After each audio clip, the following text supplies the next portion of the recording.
Jake Morrison pulled his jacket tighter as he walked through the gleaming corridors of Kepler Station. The massive space station orbited a distant star, far from Earth and everything familiar.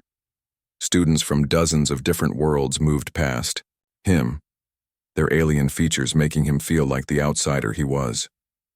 He checked his schedule tablet again. Xenobiology, room 847. His first real class at the Galactic Academy. Jake had dreamed of this moment for years, but now that he was here, doubt crept into his mind. What was a kid from Earth doing among the galaxy's brightest students? The Academy accepted only the best from each world. Jake had scored high on every test, learned 3 alien languages, and studied harder than anyone in his class back home. But walking these halls, surrounded by beings who could naturally survive in space or manipulate matter with their minds, he felt ordinary. Jake found room 847 and stepped inside. The classroom was huge, with curved walls and a domed ceiling that displayed a real-time view of the stars outside. Students sat in tiered seating arranged in a circle around a central demonstration area. Each seat was designed to accommodate different body types, from the tall, slender ethereals to the short, stocky rock people of Titan Minor.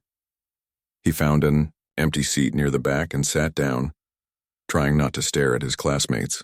To his left sat a being that looked like living crystal, its body catching and reflecting the light in beautiful patterns. The nameplate on its desk read, "Shimmer of Distant Stars." To his right, a large, muscular creature with gray skin and small tusks jutting from its lower jaw glanced at him with obvious disdain. "Human," the tusked being grunted. Its nameplate said, "Crixha. I heard they finally let your kind into real schools." Jake felt his face redden, but said nothing. He had been warned about the Vortans during orientation.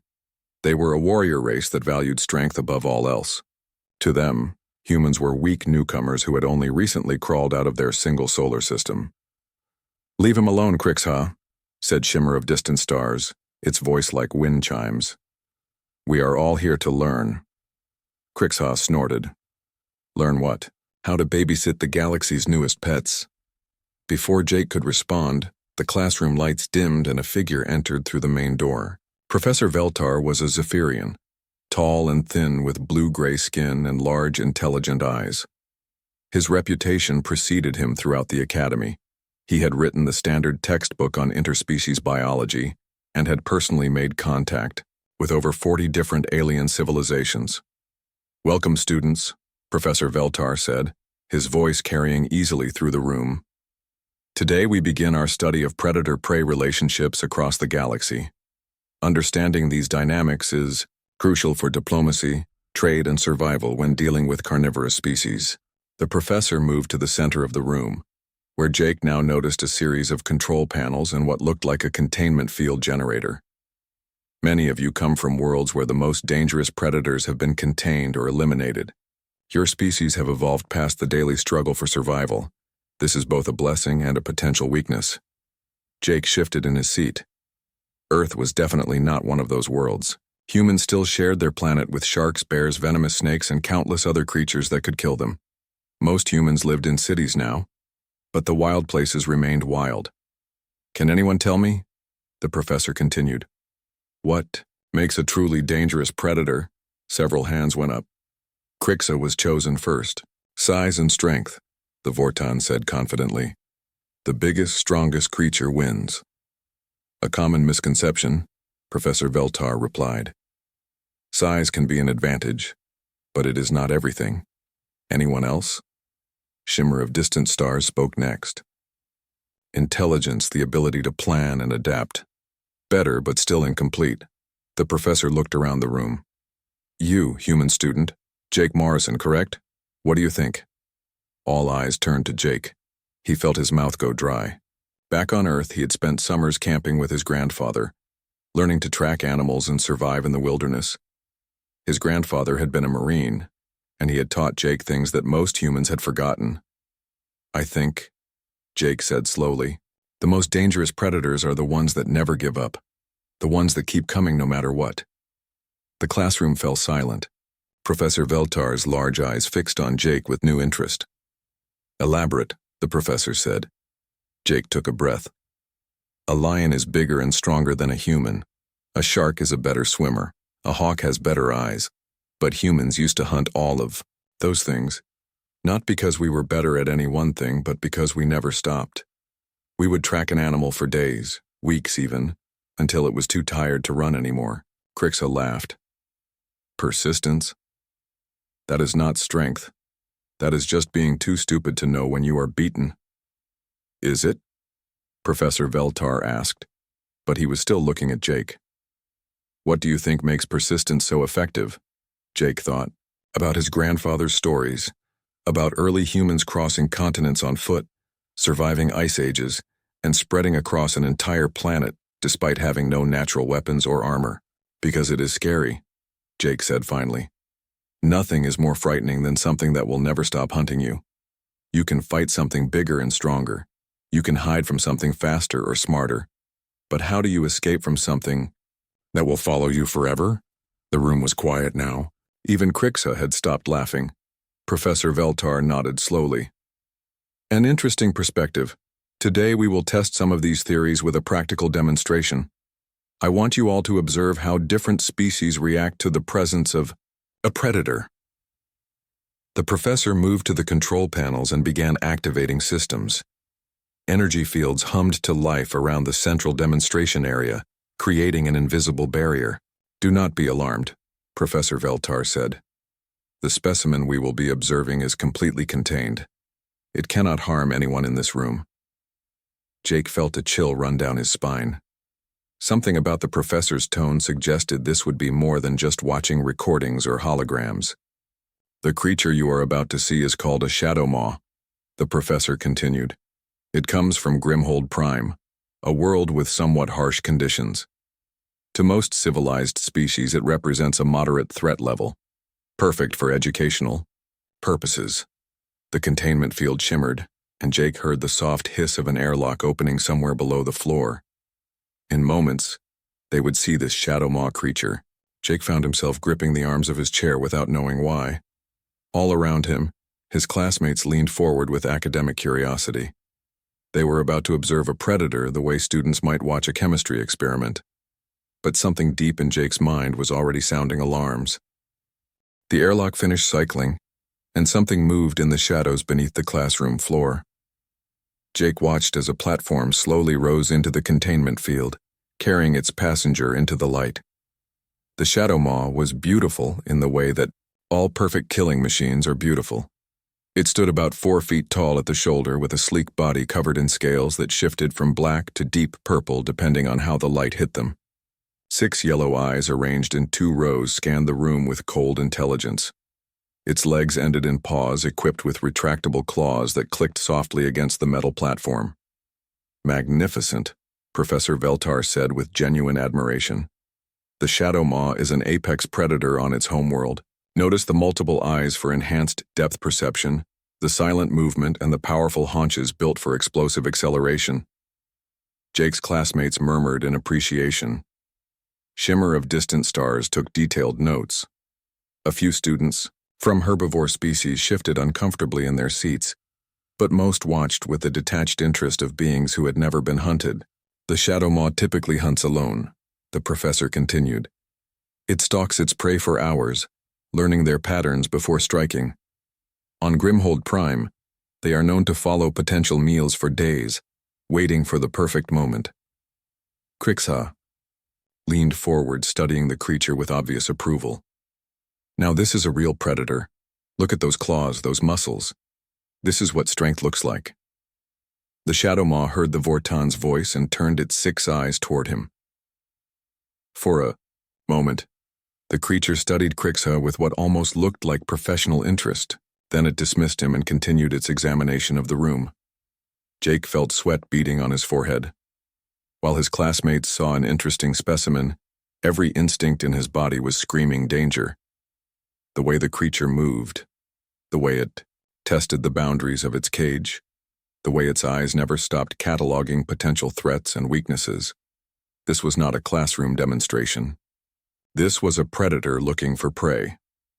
The containment field is perfectly secure, Professor Veltar assured them. noticing some students' unease.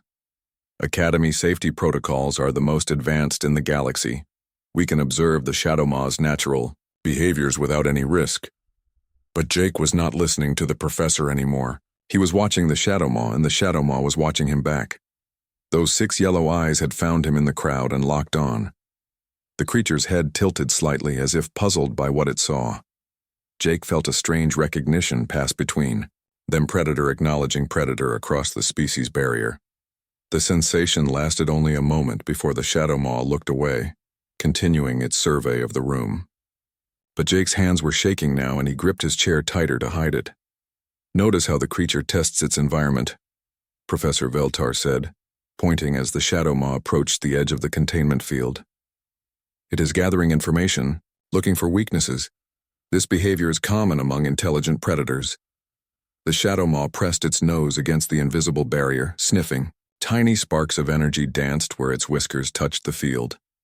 It walked the entire perimeter, mapping every inch of its prison.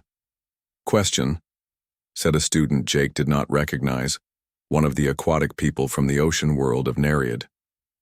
"How strong is this containment field?" "Hypothetically, strong enough to hold a creature 10 times the Shadow Maw's size," the professor replied confidently.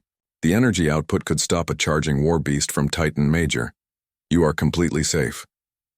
Jake wished he felt as confident as the professor sounded. There was something about the way the Shadow Maw moved that bothered him. It was not just testing the field, it was learning. Each time it touched the barrier, its approach became more systematic, more purposeful.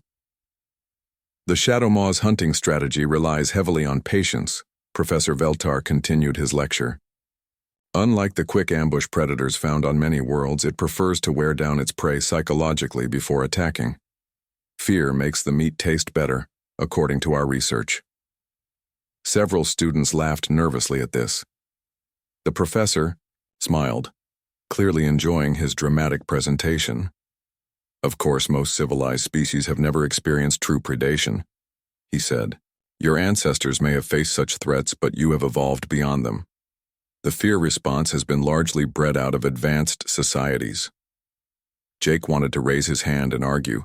Humans had not evolved beyond anything. They had just gotten better at building walls and weapons. Take away the technology, and they were still the same creatures that had once shared their world with saber-toothed cats and cave bears. The Shadow Maw completed its circuit of the containment field and settled into a crouch in the center of its space, but it did not relax. Its muscles remained coiled, ready to spring into action at a moment's notice. Its 6 eyes continued to scan the room, memorizing faces, cataloging movements. "An interesting behavioral note," Professor Veltar said, consulting his tablet. "Shadow Maws are known to maintain eye contact with potential prey even when contained. It is a psychological tactic designed to increase stress levels in the target." As if responding to its cue, the Shadow Maw's gaze swept across the classroom again. When its eyes found Jake, they stopped. This time the stare lasted longer. The creature's head tilted again, and Jake could swear he saw something like curiosity in those alien features. Why was it looking at him? Jake tried to tell himself it was random, that the creature was just scanning the room. But he could not shake the feeling that it saw something in him that it did not see in the others. "The Academy has been studying Shadow Maws for over a decade," the professor continued. "They are remarkably intelligent, capable of complex problem-solving and long-term planning. Some researchers believe they may even have a rudimentary form of language." Jake's unease was growing by the minute. This was not just an animal in a cage. This was a thinking, planning creature that was currently trapped in a room full of potential prey. The fact that everyone else seemed so calm only made him more nervous. "Now," Professor Veltar said, "let us observe how the Shadow Maw reacts to different stimuli. This will help us understand how such creatures might respond during diplomatic encounters with carnivorous species." The professor activated another control, and a series of lights began flashing around the containment field. The Shadow Maw's ears flattened against its head, and it moved away from the lights with fluid grace. "Interesting," the professor murmured. "It shows clear avoidance of sudden visual stimuli. This suggests that despite being a predator, It retained some instinctive wariness. But Jake was not watching the lights. He was watching the creature's eyes, and what he saw there chilled him to the bone. The Shadow Maw was not just avoiding the lights, it was analyzing them, learning their pattern, testing how the containment system responded to its movements. This was not a dumb animal reacting to stimuli. This was an intelligent predator conducting reconnaissance on its prison, gathering data for an escape attempt that Jake prayed would never come. In the distance, Jake heard a sound that made his blood run cold. It was faint, almost inaudible, but unmistakable to anyone who had ever worked with electronics. The sound of power fluctuations in the station's electrical grid. The power fluctuation was subtle at first. The lights dimmed slightly, then returned to normal. Most of the students did not even notice. Professor Veltar frowned and glanced at his control panel, but continued his lecture. As you can see, the Shadow Maw displays typical avoidance behaviors when confronted with unfamiliar stimuli, he said, adjusting the light patterns around the containment field. This is actually a survival trait that has served the species well on their hostile homeworld. Jake was not paying attention to the lecture anymore. His eyes were fixed on the overhead lights, watching for the telltale flicker that would indicate a serious power problem. His grandfather had taught him to pay attention to such things during their camping trips. The environment always warns you before it tries to kill you, the old Marine had said. You just have to know how to listen. The Shadow Maw had noticed the power fluctuation too. Its 6 eyes turned upward, tracking something the others could not see. Its body language changed, becoming more alert, more focused. The creature that had been lazily testing its cage was now fully awake and paying attention. Another flicker. This one lasted longer, and several students looked up nervously. Just a minor grid adjustment, Professor Veltar said quickly. Kepler station is quite old and the solar activity from the local star sometimes affects our systems. Nothing to worry about. But Jake was very worried. He had studied the station's technical specifications during his journey here.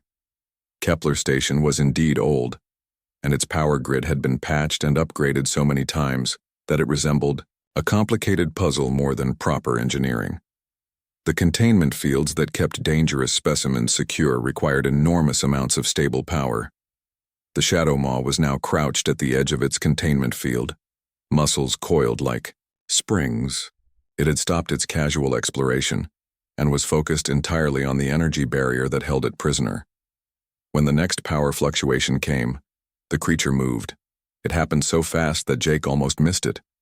The containment field wavered for just a fraction of a second, and in that instant the Shadow Maw struck, not at the barrier itself but at the specific point where the energy flow was weakest. Its claws raked across the spot, testing, probing. Did anyone else see that? Shimmer of Distant Stars asked, its crystalline voice tight with concern. See what? Krixa grunted, but even the Vortan was starting to look uneasy. Professor Veltar was hunched over his control panel now, his casual demeanor replaced by growing concern.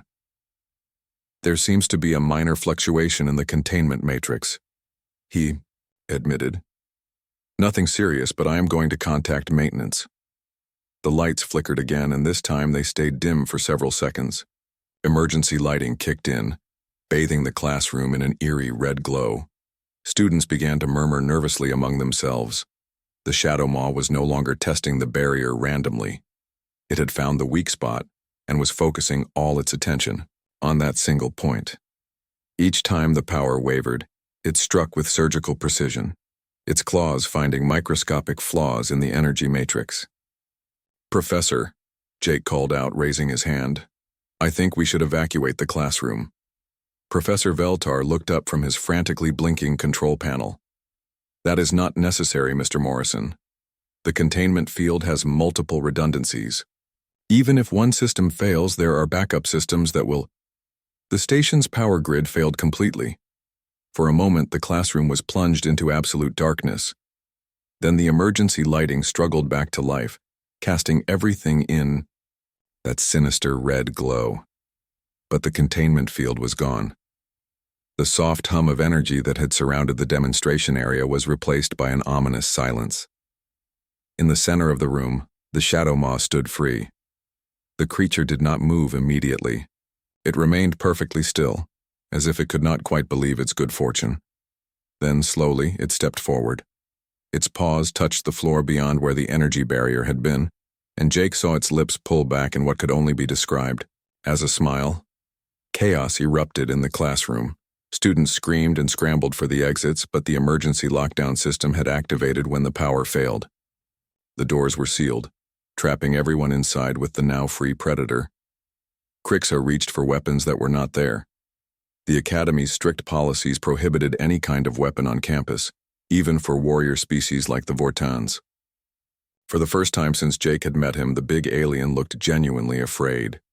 Shimmer of distant stars tried to retreat into a defensive crystalline form, but the process was slow, and the creature was already turning its attention toward the panicking students. Professor Veltar was frantically working his control panel, trying to restore power to the containment system. "Everyone remain calm," he shouted over the screaming. "Security is on the way. Just stay still and do not make any sudden movements." But the shadow maw was no longer the lazy, contained specimen they had been observing. Free of its cage, it moved, with deadly purpose. Its 6 eyes scanned the room, cataloging targets, calculating which prey would be easiest to take down first. The creature's gaze swept across the terrified students, and Jake realized with growing horror that it was making a decision. It was choosing which of them to kill first. The shadow maw's eyes settled on a young ethereal student near the front of the room. The being was small, delicate, and frozen in terror.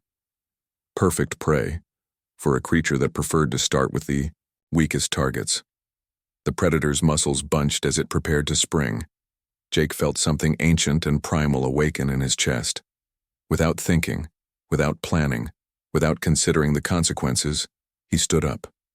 The sound his chair made, as it scraped against the floor, was loud in the suddenly quiet room. Every eye turned to him, student and predator alike. The shadow maw paused in its attack, confusion replacing hunger in its alien features. This strange bipedal creature was not running away like proper prey should. Instead, it was moving toward the danger.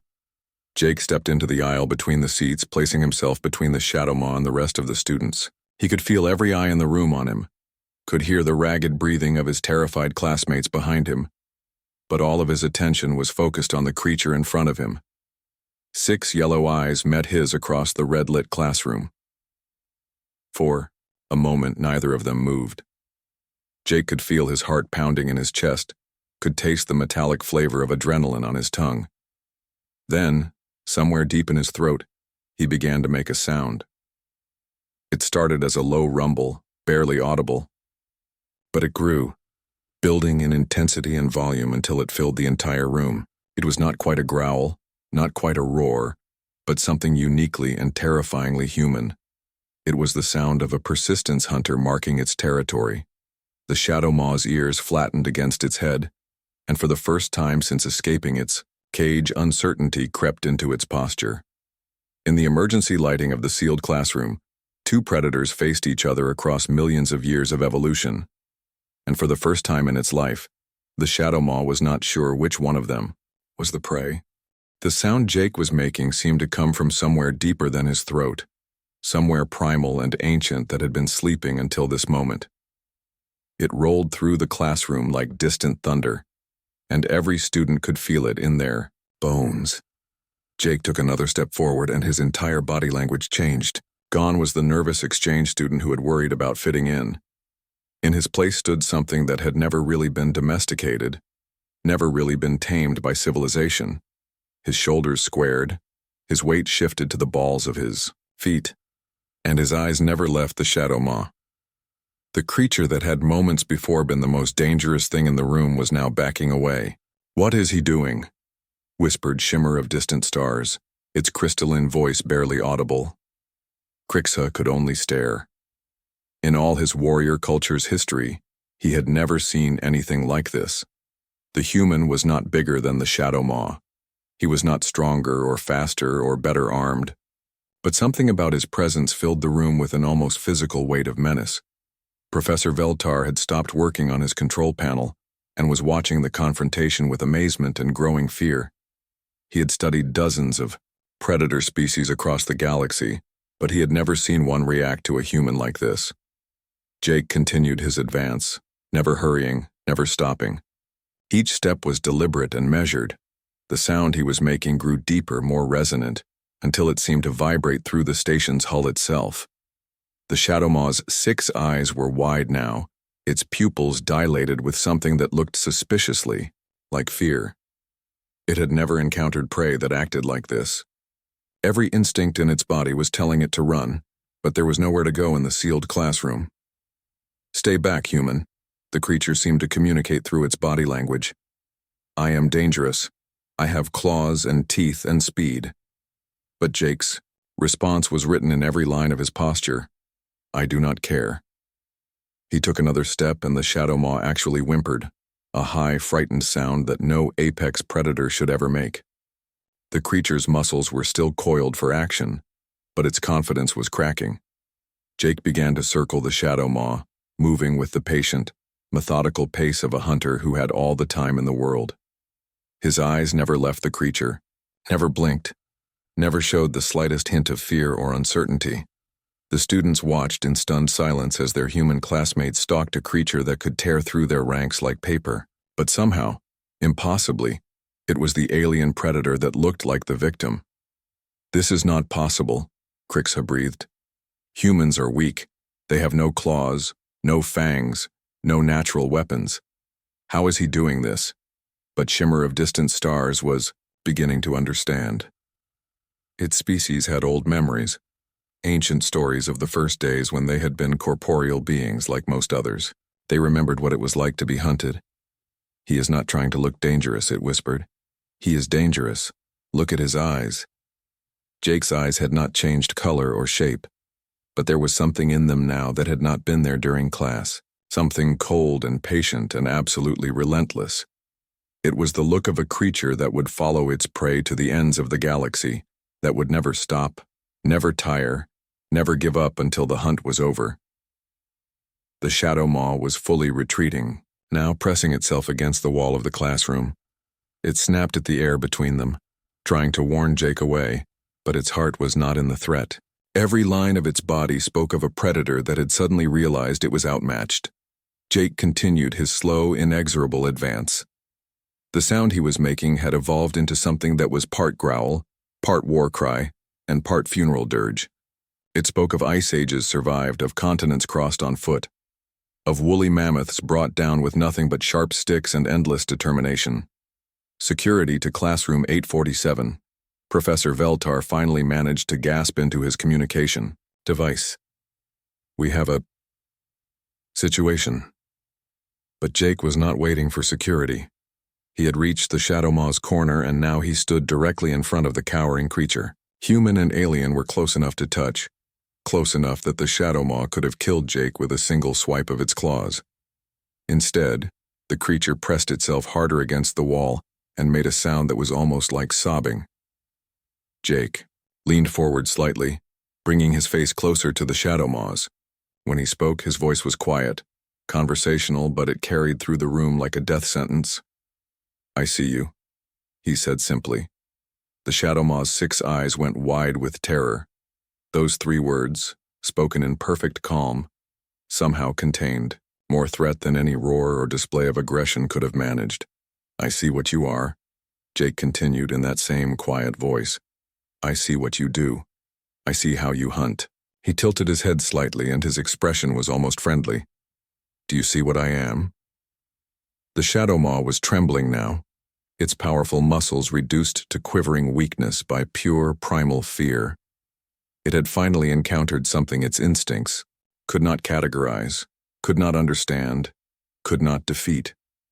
It had met a creature from a world so dangerous that everything on it had learned to be scarier than the things that wanted to eat them. Jake straightened up, but he did not step back. He continued to stand over the Shadowmaw, continued to pin it in place with nothing more than his presence and his unwavering stare. "Good," he said softly. "Now you understand." Behind him, Professor Veltar was frantically working to restore the containment field. The other students remained frozen in their seats, afraid to move, afraid to breathe, afraid to draw the attention of either predator in the room, because that was what Jake was now, they realized. Not their nervous human classmate, but a predator. Perhaps not the same kind as the Shadow Maw, but predator nonetheless. And somehow, impossibly, he was the more frightening of the two. The containment field flickered back to life, energy barriers springing up around the demonstration area. But Jake did not move. He remained standing over the Shadow Maw, keeping it pinned in place through sheer force of will. Only when security finally arrived, only when armed guards had surrounded the area and the Shadow Maw was safely contained once, again did Jake finally step back. As he moved away, the Shadow Maw looked up at him with something that might have been respect, or gratitude, or the kind of recognition that passes between apex predators when they acknowledge each other's territory. Jake returned to his seat, and slowly, the terrible sound he had been making faded away. His posture relaxed, his expression softened, and once again he looked like nothing more than a young human student far from home. But none of his classmates would ever see him the same way again. The security team worked quickly to transfer the Shadow Maw to a more secure containment unit. The creature went quietly, but its 6 eyes never left Jake as it was moved. There was no aggression in its gaze now, only a kind of wary respect that spoke of one predator acknowledging another. Professor Veltar dismissed the class early, his hands still shaking as he gathered his materials. The classroom emptied slowly, students filing out in small groups, their voices hushed as they discussed what they had witnessed. Jake remained in his seat, staring at the empty demonstration area where the confrontation had taken place. He felt drained, as if something important had been pulled out of him and left behind in that red-lit room. Human. Jake looked up to find Crixhaw standing beside his desk. The big Vortan's expression was unreadable, but there was something different. In his posture, the casual contempt was gone, replaced by something that might have been uncertainty. "I owe you an apology," Crixhaw said stiffly. "I called your species weak. I was wrong." Jake managed a tired smile. "Thanks, but you were not really wrong. Humans are not strong, not the way you think of strength. We just never learned when to quit." The Vortan studied him for a long moment. "My people have a saying. Honor the warrior who stands when standing means death. I thought it was just poetry until today." Other students began to approach. Shimmer of distant stars drifted over, its crystalline form catching the restored classroom lights. "That was remarkable," it said in its wind chime voice. "How did you know what to do?" Jake thought about his grandfather's stories, about early humans tracking wounded mammoths across frozen plains, about his own ancestors who had somehow survived when stronger, faster, better adapted species had gone extinct. "I did not know what to do," he admitted. "I just did what felt right." "But how did you make it afraid of you?" asked another student, one of the aquatic people. "It was bigger, stronger, faster. It had natural weapons. You had nothing." Jake was quiet for a moment, trying to find words for something he did not fully understand himself. "Maybe that was the point," he said finally. "It had all those advantages, and I stood up anyway. What does that tell you about me?" The question hung in the air. Jake could see his classmates thinking about it, processing the implications. "It tells me," said Crixhaw slowly, "that either you are too stupid to be afraid or you are something much more dangerous than you appear." And the Shadow Maw figured out which one pretty quickly. Added shimmer of distant stars. Professor Veltar approached the group, his composure mostly restored but his eyes still wide with amazement. "Mr. Morrison," he said, "I have been studying predator behavior for over 30 years, and I have never seen anything like what happened here today. Would you be willing to discuss it with some of my colleagues? I think your perspective could be valuable to our research." Jake felt uncomfortable with the attention. "I do not think I am special, Professor. Any human might have done the same thing." "That," said the professor, "is exactly what makes it so fascinating. Word of the incident spread quickly through Kepler Station. By the next day, Jake found himself the subject of curious stares and whispered conversations wherever he went. Some students seemed nervous around him now, as if they were not quite sure what he might do. Others treated him with a new kind of respect. But the most interesting reaction came from the carnivorous species on the station. The few Shadowmaw researchers Jake encountered in the corridors would nod respectfully when they saw him. A group of Raptoran diplomats actually stepped aside to let him pass, their feathered heads bowing slightly in acknowledgement. It was as if word had somehow spread through the predator community that Earth's representative was not to be taken lightly. Jake tried to return to his normal routine, but everything felt different now. In his other classes, professors would sometimes pause in their lectures to ask for his opinion on topics related to survival or adaptation. Fellow students who had previously ignored him now sought him out, asking questions about human history and evolution. Most surprisingly, his inbox began filling with messages from across the galaxy. Researchers wanting to study human psychology, diplomats asking for advice on negotiations with aggressive species, military officers curious about human tactics and strategy. "I think," said Shimmer of Distant Stars one day as they sat together in the station's observation lounge, "that your species' reputation is about to change significantly." Jake looked out at the stars beyond the station's transparent walls. "We have always been here," he said. "We have always been what we are. People are just noticing now."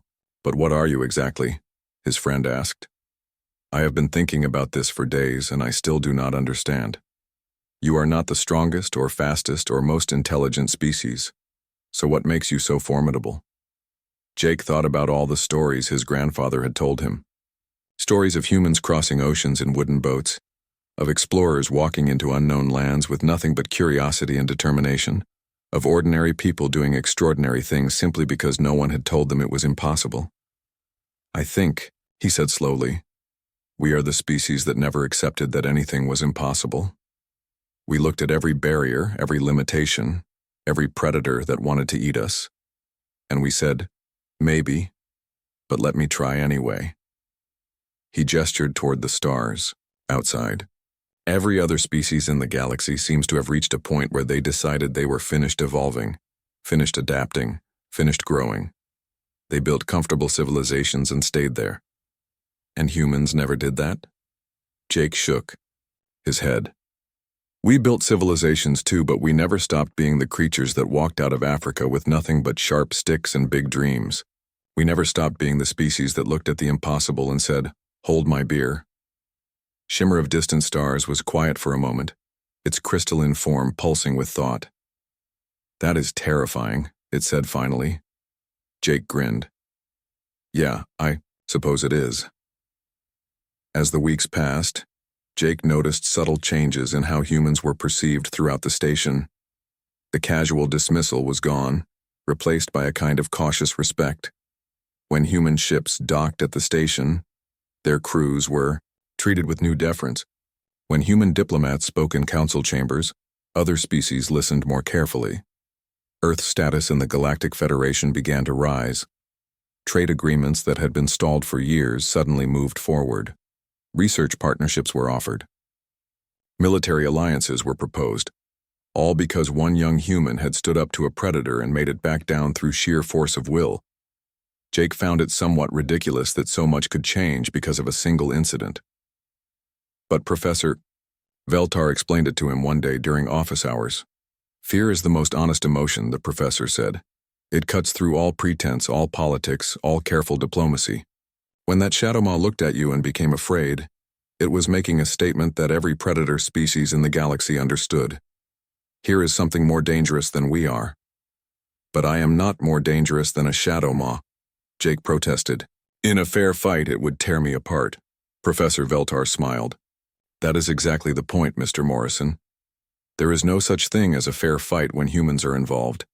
Your species never learned to fight fair, never learned to accept limitations, never learned to quit when the odds were against them." He gestured toward a display showing Earth's position on the galactic map. "Every other species in the Federation has reached an equilibrium with their environment. They have found their niche and settled into it. But humans are still evolving, still adapting, still pushing boundaries. Jake looked at the display, at the small blue dot that represented his homeworld. So what happens now? Now, said Professor Veltar, the galaxy learns what it means to share space with a species that has never learned the word impossible. Outside the professor's office, Jake could hear the normal sounds of station life. Students discussing their studies, researchers debating theories, diplomats negotiating treaties. It all seemed very civilized and peaceful. But somewhere in the background, almost too faint to hear, was the sound of a galaxy quietly reconsidering what it thought it knew about the newest members of the Federation. And on a distant world called Earth, 7 billion humans went about their daily lives completely unaware that their reputation as the galaxy's most terrifying predators had just been established by a college student who had simply done what felt right.